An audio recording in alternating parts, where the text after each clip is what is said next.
Maintenant, le deuxième chapitre, la deuxième partie du chapitre qui est comment trouver le PGCD et le PPCM de plusieurs entiers. Ici, on remarque qu'on a 2, 3 entiers. Comment trouver? On fait la même travail. On décompose chaque terme en facteur premier. On divise par 2, c'est 63.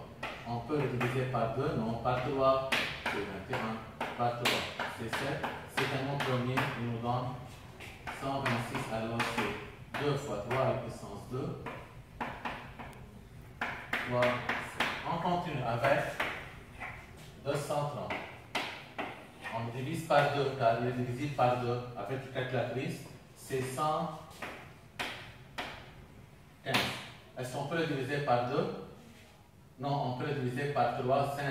Si on veut voir si un nombre est divisible par 3, en addition c'est chiffre. Ou bien avec la calculatrice, non. Il nous donne un nombre divisible par 5. Si on divise ça par 5, il nous donne 23. 23 est un nombre premier, alors il est divisé par lui-même. Alors 230 est égal à 2 fois 5 fois 23. Et ensuite, on a 420. Divisé par 2, il nous donne quoi? 210. Divisé par 2, il nous donne 105. Il n'est pas divisé par 2, par 3. Car 5 et 1, c'est 6. Par 3, c'est 35. Par 5, c'est 7. Et par 7, c'est 1. Avec la calculatrice, on peut écrire à la place de 220 les nombres, les facteurs premiers. C'est 2 à la puissance 2 fois 3 fois 5 fois 7. Donc ça, on a décomposé chaque entier en facteurs premiers. Maintenant, on doit trouver le PGCD et le PPCM. Tout d'abord, on met la même étape de travail. On cherche le facteur commun entre ces trois pour le PGCD. On a 2. On a 2 à la puissance 2, alors on prend le chiffre 2.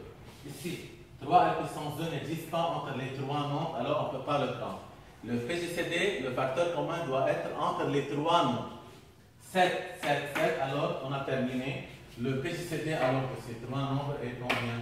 Est 3. Et le nombre 2. Le PPCM, autre que le PGCD, on commence avec le 2. 2 à la puissance 1, 2 et 2 à la puissance 2, on prend le plus grand. C'est 2 à la puissance 2. 3. On a 3 à la puissance 2 et 3. On peut prendre le PGCD s'il existe entre 2 seulement. C'est 3, le PPCM, pas le PGCD. 3 à la puissance 2 et 3, alors on prend 3 à la puissance 2. 3. On a ici 7 et ici 7, on prend le 7.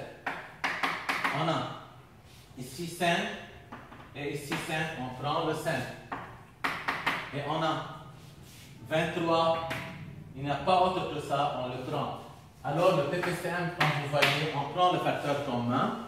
S'il existe entre les trois, on le prend. S'il existe entre les deux nombres, on le prend. S'il est tout seul, encore, on le prend. Alors ناخذ المشترك بأكثر اكسبوزون موجود بين ثلاث أرقام وكل شيء بيبقى مش مشترك بالPCM مثل معلمين بننقله عادي ونرجع آخر شيء بنكفي الكالكول على الكالكulatrice.